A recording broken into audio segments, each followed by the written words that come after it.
영묘사지를 간다면서 왜 우리는 천경림 흑륜사로 가고 있는가?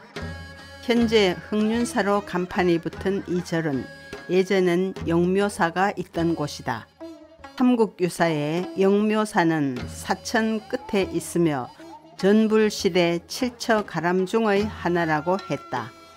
사천은 오늘날의 남천이고 보면 남천 끝부분에 있는 것은 위치상으로 맞다. 이곳이 영묘사 터임을 확증하는 증거는 1976년 신라문화동인회가 이곳 답사 중에 영묘사가 쓰인 기와편을 수습하였으며 이때를 전후하여 한자는 다르지만 이 근처에서 영묘라는 글자가 쓰인 기와편을 수차례 발견했기 때문이다.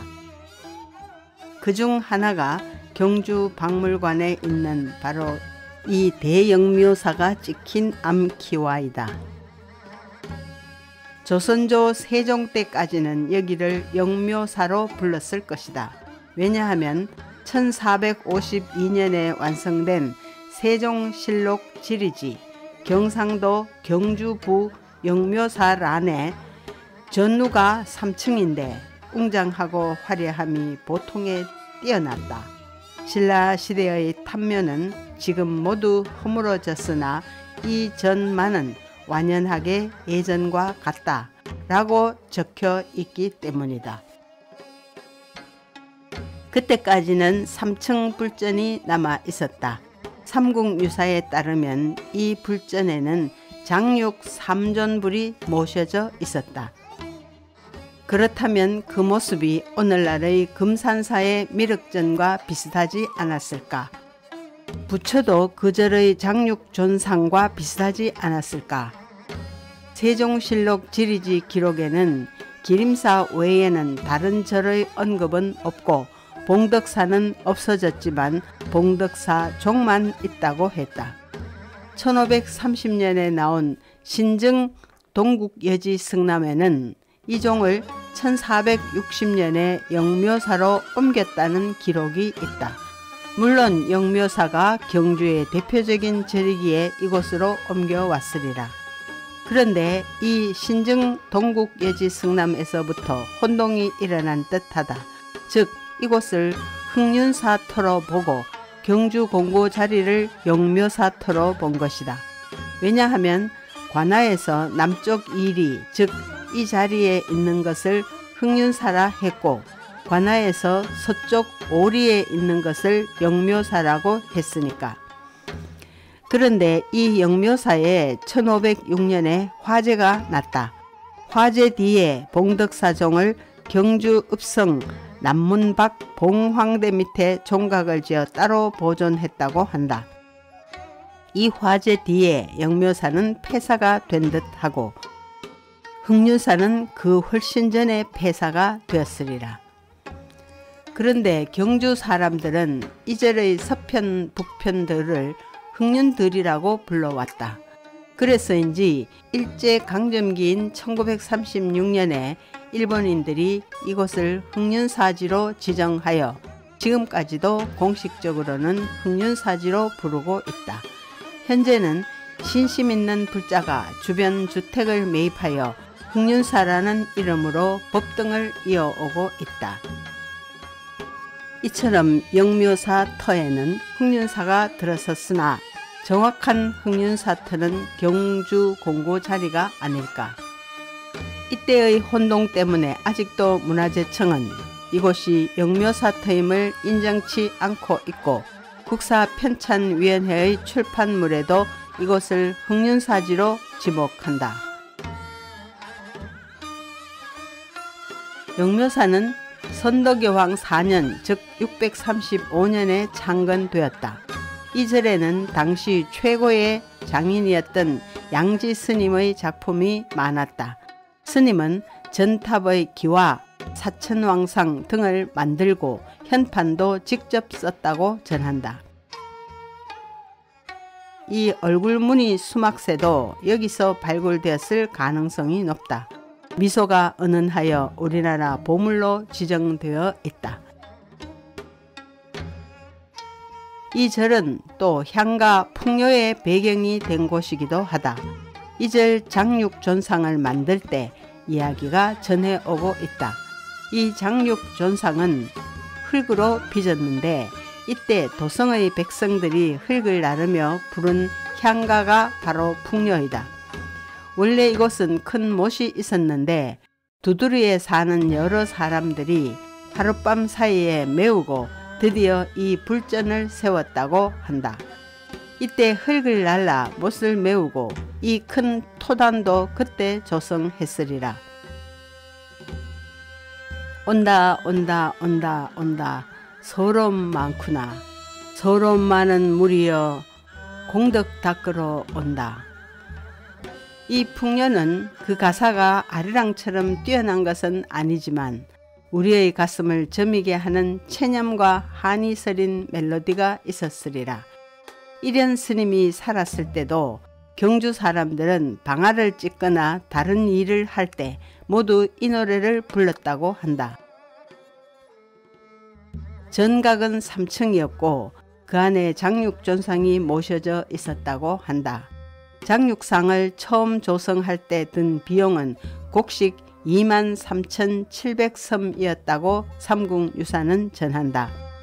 황룡사 역시 진흥왕 때 장육존상이 조성되었다고 하니 영묘사의 규모가 황룡사에 버금갔으리라. 영묘사는 뒤에 성전사원이 되었다. 즉 국가가 관리하는 사찰이 되었다는 뜻이다. 이 절에는 선덕여왕과 관련된 이야기가 몇 가지 전한다. 선덕여왕이 이 절을 창건할 때에는 조상의 명복을 빌기 위한 것도 한 가지 목적이었다. 아버지 진평왕과 어머니 마야 부인, 할아버지 동륜 태자 등의 명복을 이 절에서 빌었으리라. 삼국유사 선덕왕직위 3사조에는 선덕여왕이 백제의 침공을 알아차린 것은 이 절 옥문지에서 겨울인데도 많은 개구리가 모여서 울었기 때문이라고 한다.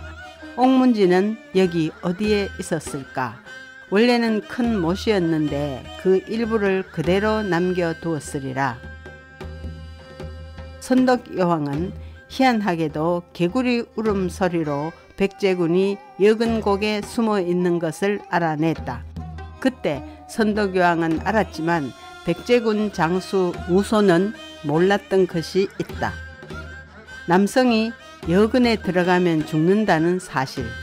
백제군은 여근곡에 들어가 한 사람도 살아남지 못했다. 또 이곳은 직위 설화의 배경이 된 곳이다. 직위 이야기는 삼국유사에는 잠깐 언급되었지만 지금은 없어진 수유전에 자세히 나와 있었다.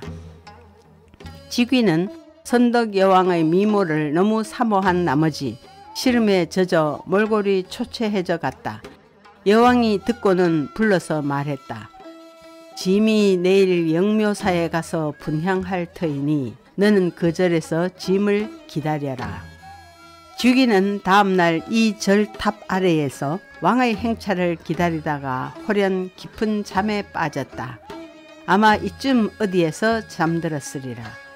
여왕이 분향을 마치고 나오다가 직위가 잠든 것을 보았다. 여왕은 팔찌를 빼어 직위의 가슴에 두고 궁궐로 돌아갔다. 잠에서 깬 직위는 가슴에 놓인 왕의 팔찌를 보고 여왕을 기다리지 못한 것을 뼈저리게 후회하였다. 그러자 마음속에선 불이 나와 자신의 몸을 불살랐다.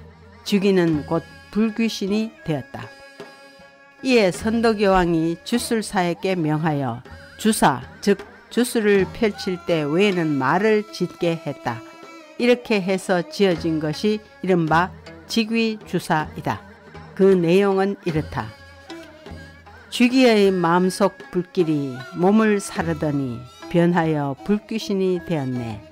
창해 밖으로 흘러가 만나지도 친하지도 말지어다.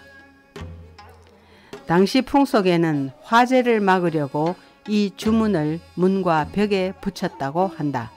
선덕여왕을 사모하다 불귀신이 된 직위. 모든 사람이 그를 다 피하려 하니 참 가련하지 않은가. 이 넓은 토단을 이 절의 중심 건물인 금당터로 추정하고 있다. 이 토단을 경주 사람들은 돈대밭이라고 하는데 예전엔 감나무 밭이었다. 이 돈대밭에 올라가 보면 상당히 넓어 금당 이외의 건물도 있었을성 싶다. 이 돈대밭 속이 궁금하다. 발굴을 해보면 또 양지의 작품이 나올지 모른다. 이 작은 동산은 이 근처에서 캐낸 초석 등 여러 가지 석재를 둘러두었다. 신라시대의 그 많던 보물과 비밀을 알고 있을 석재들. 1972년 4월 이 절터의 서편 도로 개설 공사 중 이 절의 서회랑지로 추정되는 건물지가 드러났다. 그 후 1977년부터 세 차례에 걸쳐 동서탑지와 동회랑지로 추정되는 유구 일부를 확인하였다. 그러나 사지 중심부는 발굴 조사가 이루어지지 않아 절의 규모와 가람 배치는 지금으로서는 알 수 없다. 서탑지는 금당지 남북 중심선에서 서쪽 약 28m 되는 서남 쪽에 팔각형의 적심석군으로 확인되었다. 적심석군은 한 변이 약 7.7m이고 직경은 약 15m였다. 목탑이든 전탑이든 상당히 크고 높은 탑이었음을 말해준다. 동탑지는 서탑지 중심에서 약 59.2m 거리를 두고 서탑지와 동쪽 대칭되는 지점에 역시 팔각형의 기단 적심으로 확인되었다. 서탑보다는 조금 작은 탑이 있었다. 동서 두 탑의 중심 간 거리가 59m로 불국사 다보탑과 석가탑의 거리의 2배가 넘는다. 이 두 탑 중 한 탑에 기대, 직위가 잠들었다. 동회랑은 동탑지 중심에서 약 18.5m 떨어져 있었다. 이런 것들을 미루어 이 절은 상당히 큰 절이었음을 알 수 있다. 이 돌 부처는 어디에 모셨던 부처일까? 이 초석들은 어디를 바치던 것일까?